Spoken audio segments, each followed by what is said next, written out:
Her hand froze mid-reach when his voice cut through the noise like a blade through silk. "Touch that glass and you're mine." Elena's heart stopped.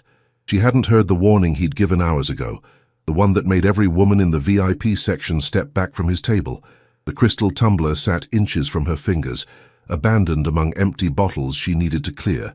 The entire club seemed to hold its breath.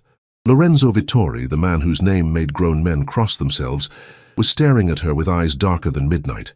She was just trying to do her job. He thought she was playing his game, and she had no idea that touching that glass would change everything. If she wants to discover how a simple mistake turned into a dangerous obsession, and what happened after that moment changed both their lives forever, this story will take her there. Each view helps bring more stories like this one. Now let her journey begin. Elena's feet were screaming. 3 hours into her shift at Notte Oscura, New York's most exclusive nightclub, and she'd already cleared more bottles than she could count. The VIP section glittered with excess, champagne that cost more than her monthly rent, people draped in designer labels she'd only seen in magazine ads.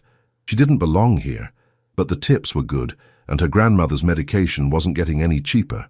"Table 7 needs clearing," her manager barked, jerking his chin toward the corner booth bathed in blue light.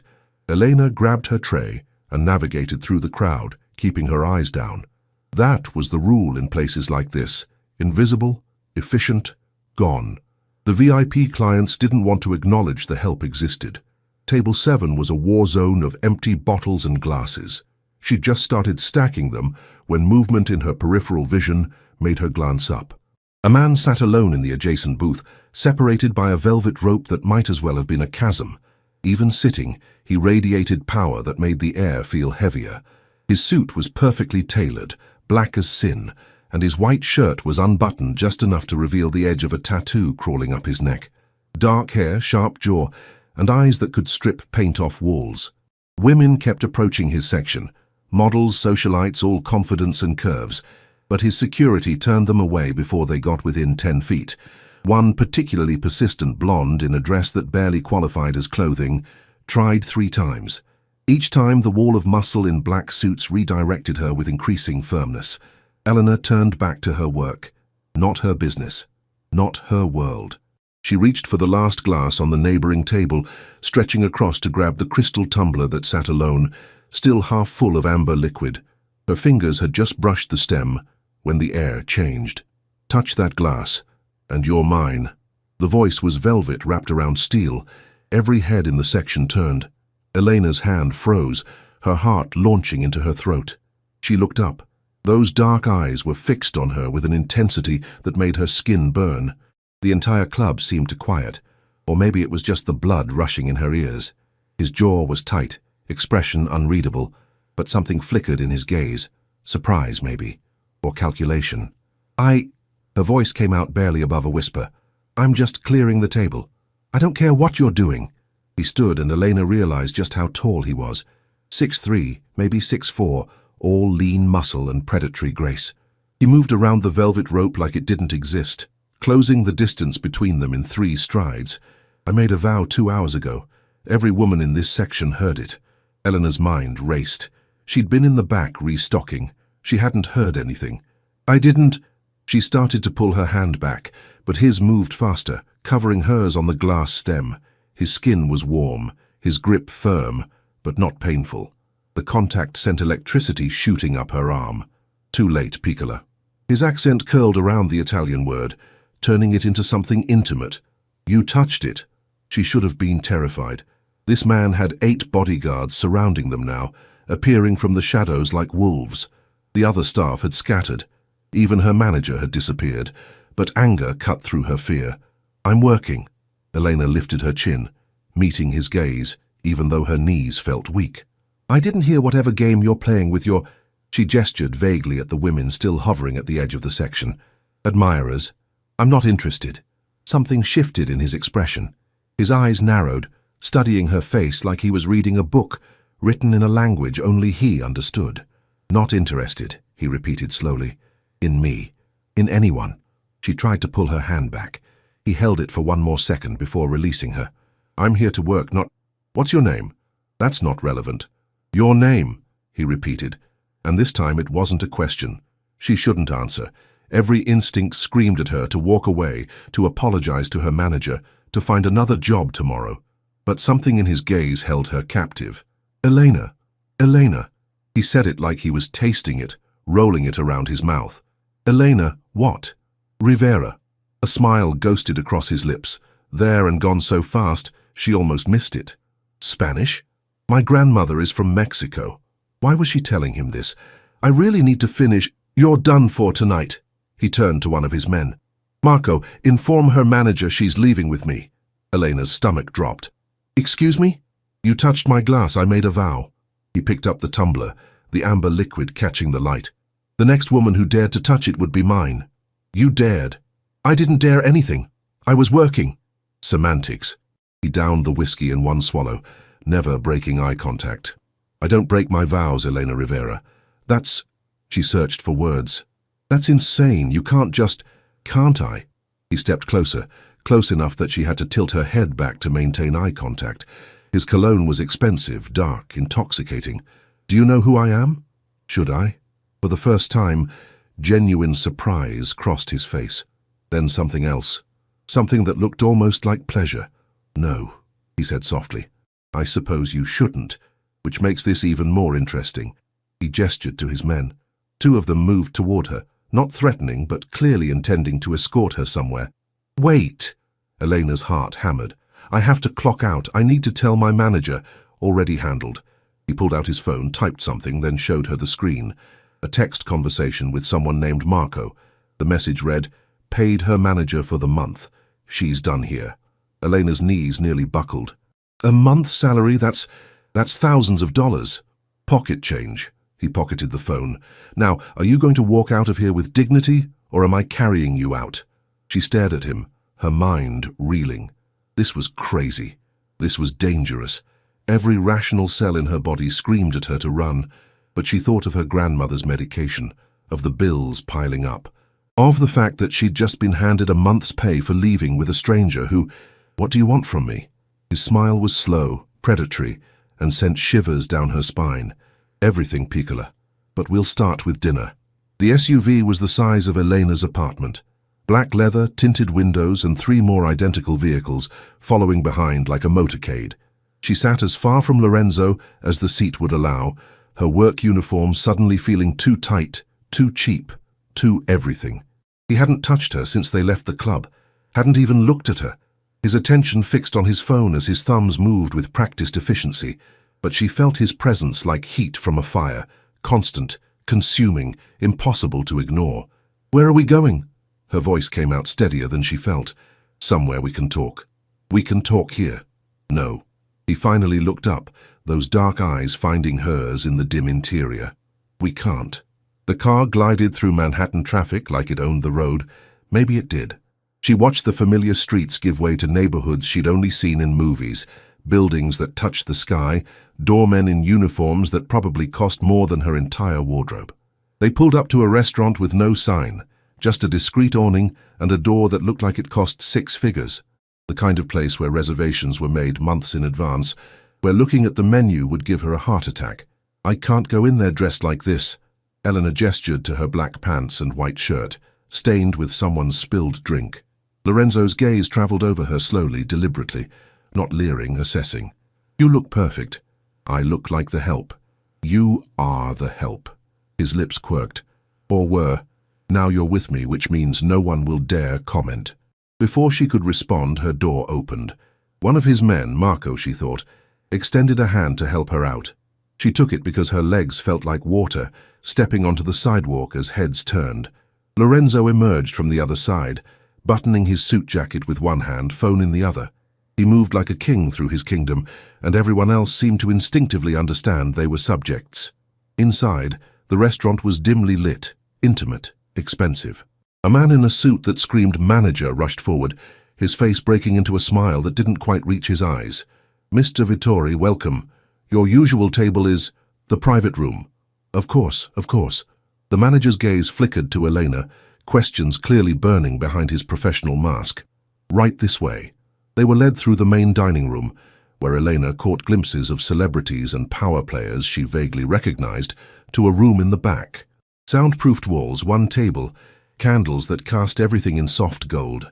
The door closed behind them with a quiet click. Elena stood in the center of the room, suddenly very aware that she was alone with a man who could buy and sell people like her without blinking. "Sit." Lorenzo pulled out a chair, waiting. "I'd rather stand." "Elena." Her name was a warning and a caress all at once. "Sit, please." The please surprised her enough that she moved, sinking into the chair. He pushed it in gently, his hands brushing her shoulders for just a second before he moved to the opposite side of the table. "Wine?" He was already pouring from a bottle that had been waiting, deep red that caught the candlelight. "I don't drink on—" She stopped. "I'm not on duty anymore, am I?" "No, Piccola, you're not." She took the glass he offered, their fingers brushing again. That same electric shock, that same awareness that made her skin feel too tight. "Explain the vow." Elena needed to understand this, to make sense of the insanity. "Why would you promise something so dramatic?" He smiled, but there was no humor in it. "Arrogant?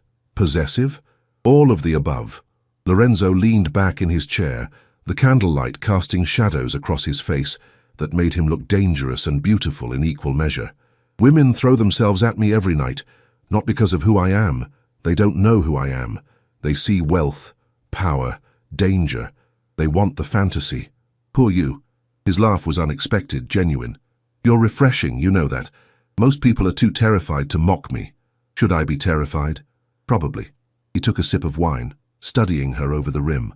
"I was tired of the game, the touching, the invading of space, the assumption that money equals access. So I made a declaration, loud enough for the whole section to hear, that the next woman who dared to touch my glass would be mine. I'd test them, see how far they'd go for the fantasy, and they all backed off. Every single one, too afraid of what mine might mean." His eyes glittered. "Then you walked up, no fear, no calculation, and reached for it like it was the most natural thing in the world. Because I was working, I didn't hear your insane vow." "I know." He set down his glass. "That's what makes it perfect. There's nothing perfect about this. This is kidnapping. Kidnapping implies you're here against your will, are you?" He tilted his head. "The door isn't locked. Marco will drive you home right now if you ask. I won't stop you." Elena's hand tightened on her wine glass. "You paid my manager a month's salary. That's insurance that you won't be in financial trouble while you figure out what you want." He interrupted smoothly. "Not a leash, never a leash. What I want is my life back. Do you?" Lorenzo leaned forward, elbows on the table. "Because from where I'm sitting, your life is working 3 jobs to pay for medication you can barely afford, going home to an apartment in a neighborhood where you check over your shoulder every night, and lying awake wondering how long you can keep it up before something breaks." Elena's blood ran cold. "How do you—" "I know everything about you, Elena Rivera. Your grandmother has stage 3 diabetes. You work at Notte Oscura 3 nights a week, at a coffee shop 5 mornings, and you clean offices on weekends. You're 26 years old. You dropped out of college to take care of your abuela, and you haven't had a day off in 8 months. The wine glass trembled in her hand. "You investigated me in the last hour. I have resources. You have no right—" "I have every right." His voice went hard. "You touched my glass. That makes you mine to protect, mine to know, mine to keep safe. I'm not a possession. No." He stood, moving around the table with that predatory grace that made her heart race. "You're not, but you are mine now, whether you understand that yet or not." Elena stood too, refusing to let him tower over her even though her legs shook. "I don't even know who you are." "Lorenzo Vittori." He said it like she should recognize it, like the name itself carried weight. When she just stared blankly, something flickered in his expression. "So you really don't know, do you?" "Should I? Most people in this city know the name Vittori. Most people cross the street when they see our cars." He stepped closer. "I run an organization that controls more of this city than the mayor does. I make decisions that affect thousands of lives every day, and people are very, very afraid of me." The truth settled over her like ice water. "You're a criminal. I'm a businessman. A mafia boss. That's such an ugly term." But he didn't deny it. "I prefer Don." Eleanor's mind raced. She should run, she should scream, she should— "I want to go home." "No, you don't." "Yes, You're terrified, which is smart, but you're also intrigued, which is dangerous." He was close enough now that she could see the flecks of amber in his dark eyes. "You're wondering what it would be like to say yes, to stop fighting alone, to let someone carry the weight for once. I don't need anyone to carry anything for me. No, you don't. You could keep going. Keep grinding yourself into dust trying to save your grandmother. Keep pretending you're not drowning. Or, he lifted one hand, not touching her, but close enough that she felt the heat of his palm near her cheek. You could let me help. Why?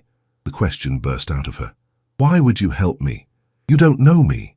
I know enough. His voice went soft, intimate. I know you're strong enough to stand up to me when grown men won't meet my eyes. I know you're loyal enough to sacrifice everything for family. I know you work harder than anyone in that club, and no one sees you. No one appreciates you. And you do. I see everything, Piccola. His thumb finally made contact, brushing her cheekbone so gently it felt like a whisper. Including how beautiful you are when you're angry. She should step back. She should. The door burst open. Marco stood there, his face grave. Boss, we have a problem. The Morellis hit one of our shipments. 8 men down, 3 dead. Everything in Lorenzo changed. The softness vanished, replaced by something cold and lethal. He turned, and Elena caught a glimpse of the man everyone feared. Secure the perimeter. Get Elena to the penthouse. Now.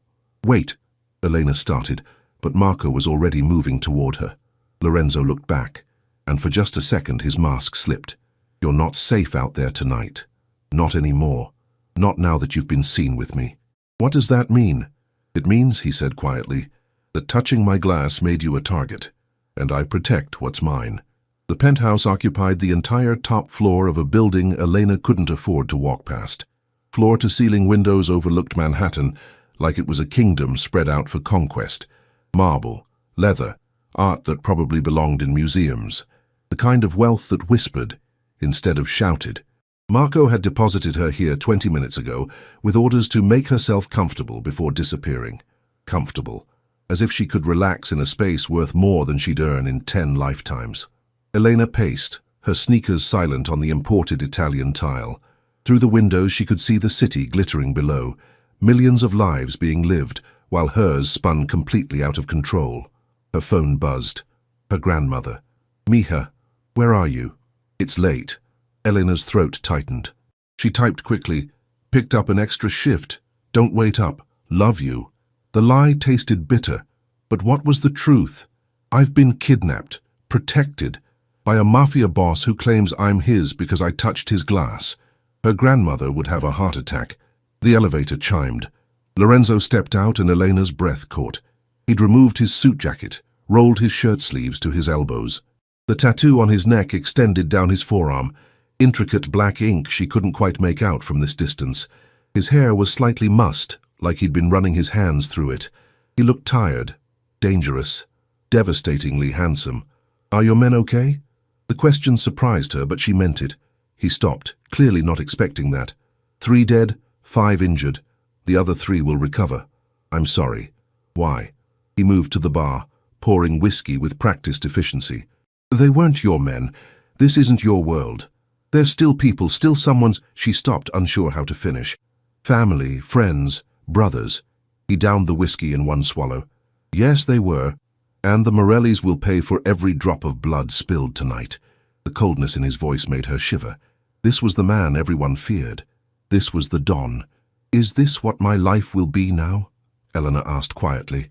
Violence and revenge and fear? No. He poured another drink, then surprisingly brought it to her. Your life will be whatever you want it to be. But tonight, while my enemies regroup and plan their next move, you stay here, where it's safe. She took the glass but didn't drink. How long? As long as necessary. That's not an answer. It's the only one I have. He moved to the windows, his reflection ghosting in the glass. Being seen with me paints a target on your back. The Morellis will assume you're leverage, someone I care about. But you don't. You just met me. He was quiet for a long moment. When he spoke, his voice was different, rougher, more honest. I should send you home with enough money to disappear, to start over somewhere far from here. That's what a good man would do. And you're not a good man. No, Piccola, I'm not. He turned to face her. A good man would let you go. But I can't. Won't. Why? She set down the untouched glass, crossing to him. She needed to see his face to understand. Why me? You could have anyone. I don't want anyone. His hand came up, cupping her face with a gentleness that contradicted everything she'd seen tonight. I want the woman who looked at me like I was just another customer, who argued with me when everyone else cowered, who asked about my men when she should be worried about herself. That's insane. Yes. His thumb traced her lower lip. Completely. Elena's heart hammered against her ribs. She should pull away. Should remember that this man was dangerous, that his world was violence and death, that everything about this was wrong. But his touch was so gentle, his eyes so intense, and God, she was so tired of being alone. What happens now? Her voice came out barely above a whisper. Now, he said softly, I give you a choice, a real one. What choice? You can leave tomorrow. I'll give you money. Enough to move your grandmother somewhere safe, to start over, to never look back. Enough for the best medical care, a new life, everything you need. You'll never see me again. Her breath caught. And the other option? You stay. His other hand came up, cradling her face between his palms like she was something precious. You let me protect you, provide for you, keep you safe. You become mine in truth, not just because of a vow. What does that mean? Become yours? It means I care for your grandmother's medical needs. I make sure you never have to work 3 jobs again. I give you a life of comfort and safety. His voice dropped lower. And in return, you stay with me. You let me own me? Know you, he corrected. Let me know you, Elena. Let me be the one person in this world you don't have to fight alone against. Tears burned behind her eyes. It was everything she needed, everything she'd been struggling for handed to her like it was nothing. But the price, I don't love you. I don't even know you. I know. His thumbs brushed away tears she hadn't realized were falling. I'm not asking for love. Not yet. I'm asking for a chance. Time to prove I can be what you need. You're a criminal. You kill people. Yes. He didn't flinch from the truth. I protect my family, my organization, my interests. I make hard decisions every day. I've done things that would give you nightmares. His voice softened. But I would never hurt you, Elena. I would burn this entire city down before I let anyone harm you. That's not romantic. That's terrifying. I know. A small smile. But it's also true. She was drowning in his eyes, in the warmth of his hands, in the promise of safety she'd been chasing for years. It would be so easy to say yes, so easy to stop fighting. I need time, to think. Take all the time you need. Tonight, tomorrow, however long. He started to pull away, but she caught his wrists. Not forever, just, she met his gaze. Let me sleep. Let me wake up and see if this all feels like a crazy dream. Something blazed in his eyes. And if it doesn't feel like a dream, then we talk. Really talk. About what yours actually means. About boundaries and choices and, she took a shaky breath, and whether I'm brave enough to take the most insane risk of my life. Lorenzo studied her for a long moment, then slowly, carefully leaned down. His lips brushed her forehead, gentle as a prayer. Sleep, Piccola. I'll be here when you wake. And whatever you decide, his breath was warm against her skin. I'll respect it. He pulled back, and the loss of his warmth felt physical. The bedroom is through there. Everything you need is provided. Lock the door if it makes you feel safer. He moved toward the elevator. And Elena? Yes? He looked back, and the intensity in his gaze nearly stole her breath. I meant what I said. You're mine now. Whether you stay or go, whether you choose me or not, you'll always be mine. And I protect what's mine. The elevator doors closed, leaving her alone in a penthouse that cost more than her entire existence, with a choice that would change everything. Elena moved to the bedroom because of course it was stunning, all silk and luxury, and sank onto a bed that felt like sleeping on a cloud. Her phone buzzed again. Unknown number. Your grandmother's medication has been paid for. 6 months' supply delivered tomorrow. The clinic also received an anonymous donation covering all her future treatments. Sleep well, Piccola. Elena stared at the screen, her heart cracking open. He'd already done it, before she'd even decided, before she'd said yes. He wasn't asking her to earn his protection. He was giving it freely, asking only for a chance in return. She fell asleep with her phone clutched in her hand and tears on her cheeks, uncertain if they were from fear, relief, or the terrifying possibility that she was already falling for the devil who'd claimed her with a vow. Morning sunlight painted the penthouse in gold. Elena woke disoriented, tangled in sheets that cost more than her monthly rent, in a bedroom that looked like something from a magazine. For a beautiful, blissful moment, she thought it had all been a dream. Then she saw the phone, the message, the reality. A soft knock on the door made her jump. "Miss Rivera?" A woman's voice, cultured and kind. "May I come in?" Eleanor pulled the sheet around herself. She'd slept in her work clothes and called, "Yes?" The door opened to reveal a woman in her 50s, elegant in a simple black dress, carrying a tray. "Good morning. I'm Maria, Mr. Vittori's housekeeper. I've brought breakfast and there are clothes in the closet for you. Mr. Vittori requested I ensure you have everything you need." The tray held fresh fruit, pastries that smelled like heaven, coffee and juice. Elena's stomach growled traitorously. "Thank you." She took the tray, setting it on the bed. "Is Lorenzo, Mr. Vittori, here?" "He's in his office. He asked me to tell you he'll be available whenever you're ready to talk." Maria moved to the windows, opening them to let in the morning air. "He also wanted me to assure you that you're free to leave any time. Marco will take you wherever you wish to go." Eleanor blinked. "He told you to say that?" "Word for word." Maria smiled, something warm in her expression. "Mr. Vittori can be intense, but he's a man of his word. If he says you're free to leave, you are." After Maria left, Elena explored the closet. Designer clothes in her exact size. How had he known? Ranging from casual to elegant. Shoes, accessories, everything she could possibly need. It should have felt like a trap, like golden chains. Instead, it felt like someone had finally seen her and cared enough to make sure she was comfortable. She showered in a bathroom that looked like a spa, dressed in soft jeans and a cashmere sweater that felt like a hug, and finally, heart pounding, went to find Lorenzo. The penthouse was massive. She followed the sound of a low voice to a room with double doors, slightly ajar. "Don't care what the Morellis want. They hit us, we hit back twice as hard." Lorenzo's voice was cold. "Marco, I want a message sent. Clear, unmistakable, final. Boss, if we escalate, it could mean war." "Then it means war.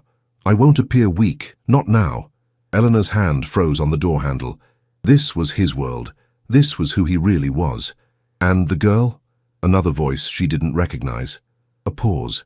When Lorenzo spoke again, his voice was different, softer, but somehow more dangerous. "Elena is off limits. Anyone who so much as looks at her wrong answers to me personally. Spread the word." "Already done, boss. The Morellis know she's under your protection. Not my protection. Mine." "There's a difference." Eleanor pushed the door open. 3 men stood around a desk covered in papers and screens. Lorenzo's eyes found hers immediately, and just like that, the cold dawn disappeared, replaced by something warmer. "Gentlemen, give us the room." They left without question, one of them, Marco, nodding respectfully at her as he passed. Lorenzo stood behind his desk, hands in his pockets, watching her with an intensity that made her skin warm. "Did you sleep well?" "Better than I have in months." The admission felt too honest, too revealing. "Your bed is very comfortable." "My bed." He repeated it slowly, like he was tasting the words. "I'm glad you think so." She blushed, realizing what she'd said. "You know what I meant." "Do I?" He moved around the desk. "What did you decide, Elena?" "I have questions first." "Ask." "What does mine actually mean?" "In practical terms." He considered this carefully. "It means I provide for you and your grandmother. Medical care, housing. I can move you both somewhere safer, or you can stay where you are. It means you don't work unless you want to. It means when you're with me, you're protected by my name and my organization. And in return, you stay. You let me—" He paused, choosing words carefully. "You let me court you. Properly. No expectations beyond your company and your time. Court me." She couldn't help the small laugh. "That's very old-fashioned. I'm Italian, we have certain traditions." His lips quirked. "And before you ask, no, I'm not expecting you to share my bed. Not until you're ready, if you're ever ready. That's your choice, always. And if I'm never ready, then you're never ready." He said it simply, like it was obvious. "I want you, Elena. I won't lie about that. But I want you willing, wanting me back, choosing me, not just accepting me because I hold the power." His honesty was devastating. "What about other women?" "There are no other women. The moment you touched that glass, there was only you." "That's insane, possessive, too much," he interrupted. Yes, I know, but it's true. I don't share, Piccola. If you're mine, I'm yours. Completely. Eleanor's heart raced. I need to see my grandmother, tell her something. I can't just disappear. Of course. He pulled out his phone, typed quickly. Marco will take you, but Elena... He caught her hand gently. What you tell her is your choice, but be aware that being connected to me puts her at risk too. Not immediately, not directly, but it's a factor to consider. The reminder of his world, of danger and violence, was like cold water. I can protect her, Lorenzo continued. I will protect her, but you need to know what you're choosing. I know. She looked down at their joined hands. His was larger, scarred along the knuckles, marked by his life.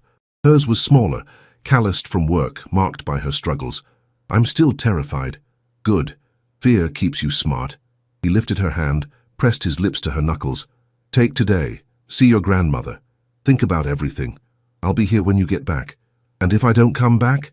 His jaw tightened, but his voice stayed gentle. Then I'll know you made the choice that's right for you. I'll be disappointed, but I'll respect it. She should say something, should make a decision.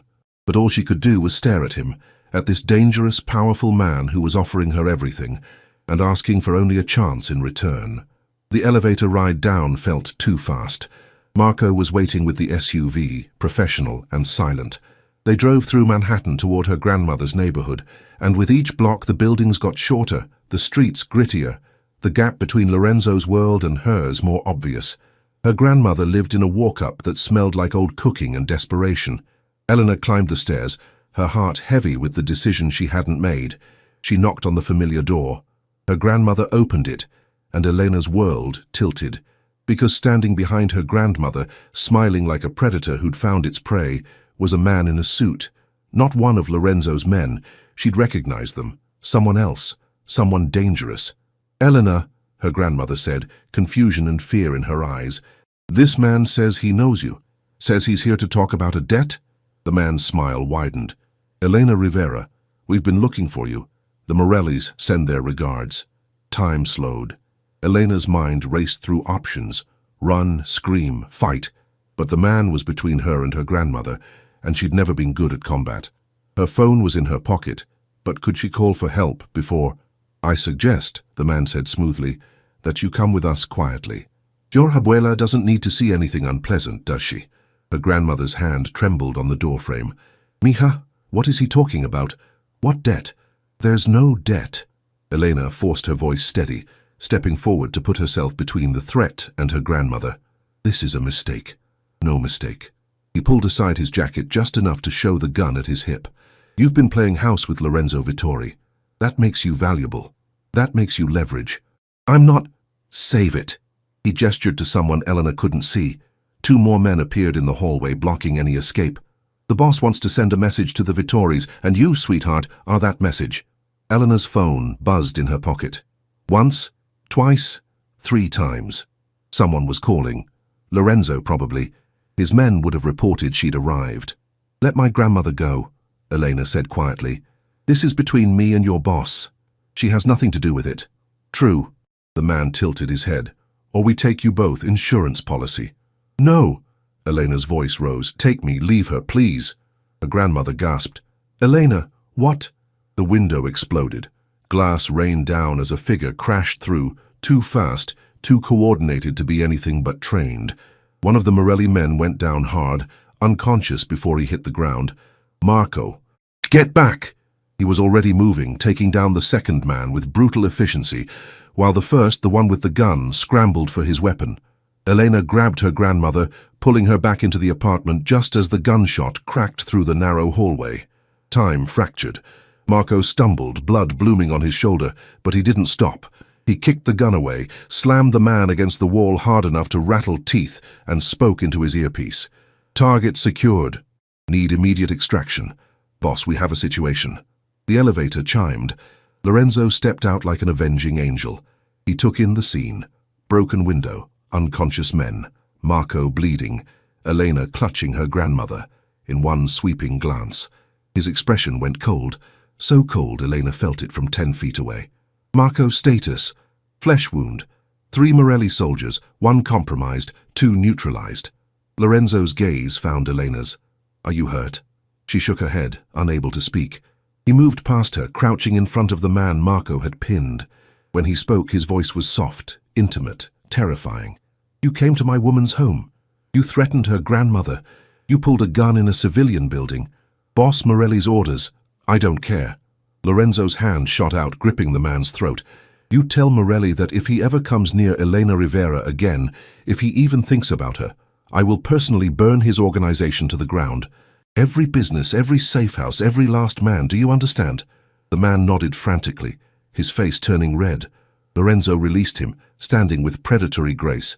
"Get out of my sight. Tell your boss war is over. He lost the moment he touched what's mine." Marco hauled the men up, somehow managing despite his injury, and shoved them toward the elevator. Lorenzo waited until the doors closed before turning back to Eleanor. She was still holding her grandmother, both of them trembling, her mind struggling to process what had just happened. "Elena." His voice was gentle now, all the violence tucked away. "Look at me." She did, and the concern in his eyes nearly broke her. "Are you hurt?" he repeated. "No, how did you—" "I had men watching the building.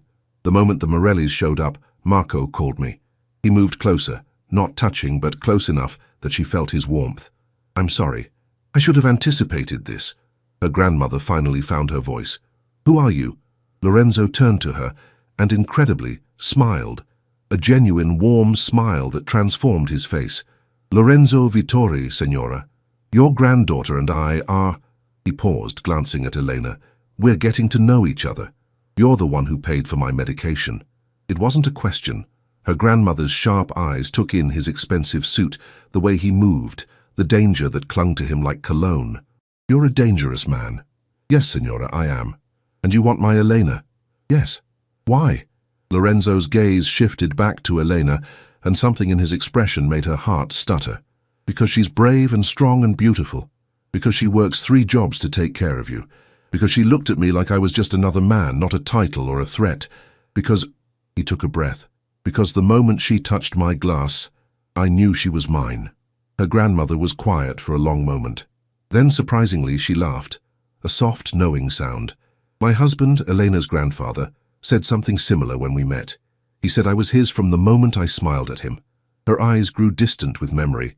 "He was a dangerous man, too. A revolutionary. Everyone said I was crazy to love him. Abuela, but he loved me with everything he had." She focused on Lorenzo. "He protected me, provided for me, gave me a good life even when times were hard. But most importantly, he respected me. My choices, my voice, my strength." Her gaze sharpened.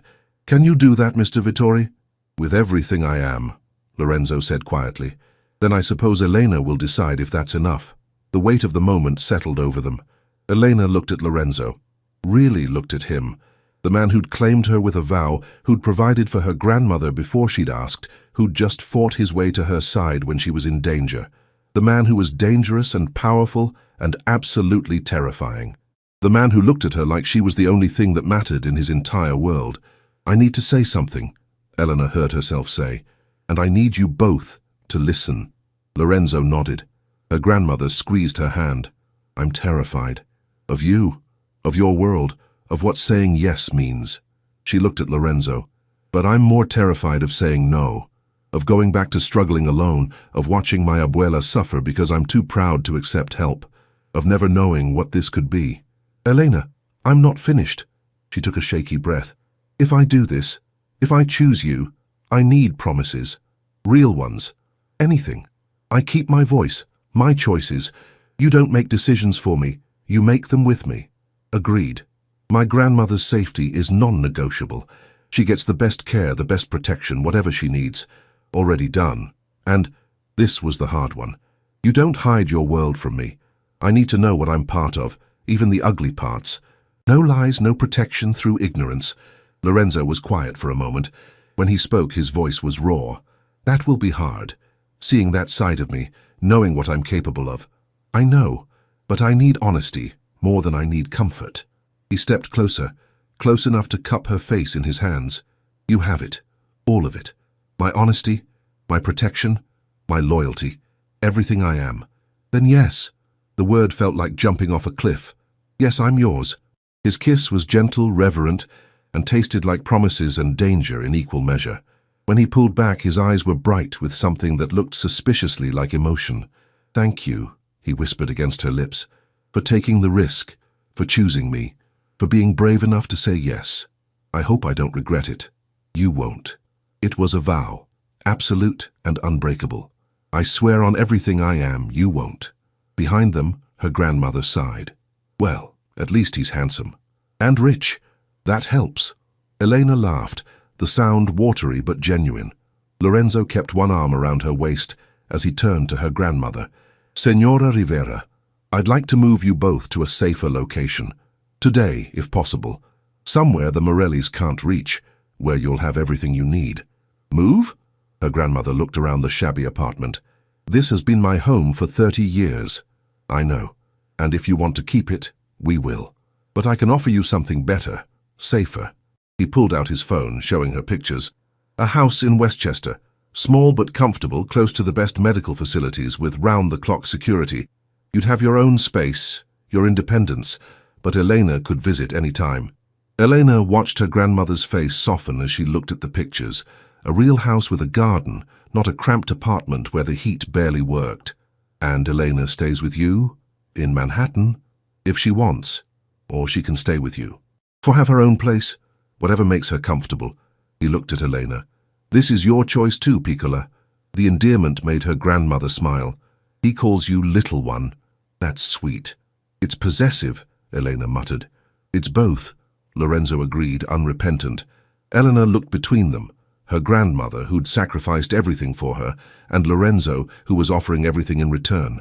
The choice should have been harder, should have required more thought. But standing in that shabby hallway with broken glass on the floor and blood on the walls, Elena realized the choice had been made the moment he'd first looked at her, the moment she'd touched his glass and changed both their lives forever. "Let's go home," she said quietly, not entirely sure if she meant her grandmother's house or Lorenzo's penthouse.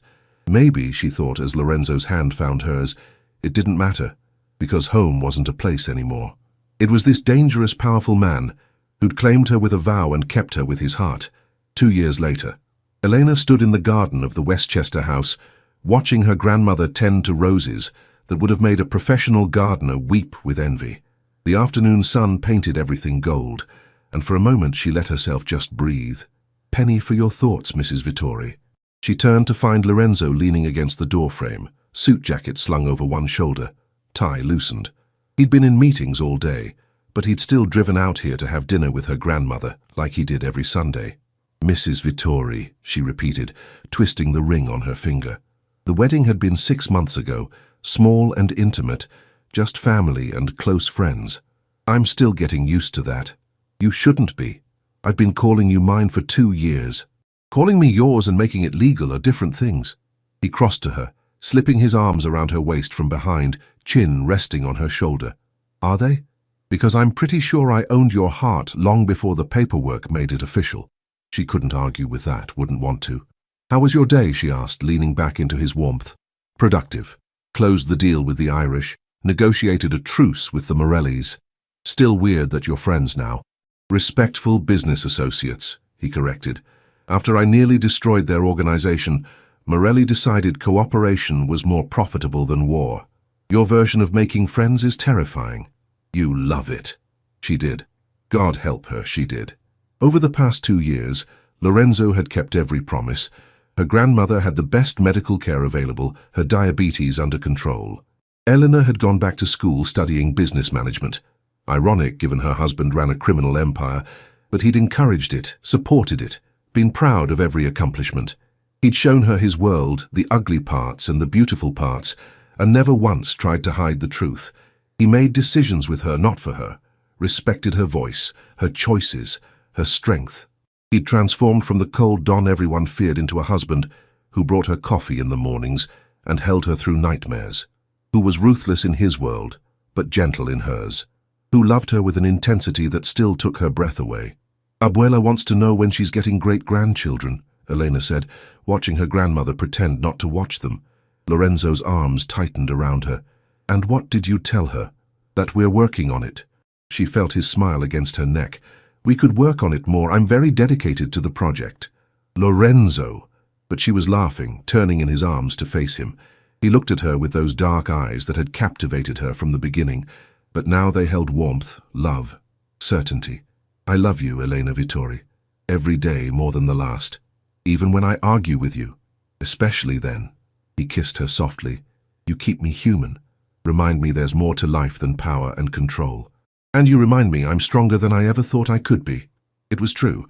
The girl who'd worked 3 jobs and barely survived had become a woman who walked through Lorenzo's world with confidence, who'd learned to navigate the danger, to understand the business, to be a true partner to the man everyone called Don. She'd touched his glass and become his, but somewhere along the way, he'd become hers too. Come on, Lorenzo said, taking her hand. Your grandmother is waiting, and she threatened to withhold dessert if we're late for dinner again. You, the most feared man in New York, are afraid of my grandmother. Your grandmother is terrifying in ways I'll never be. She has chanclas and guilt. I only have guns.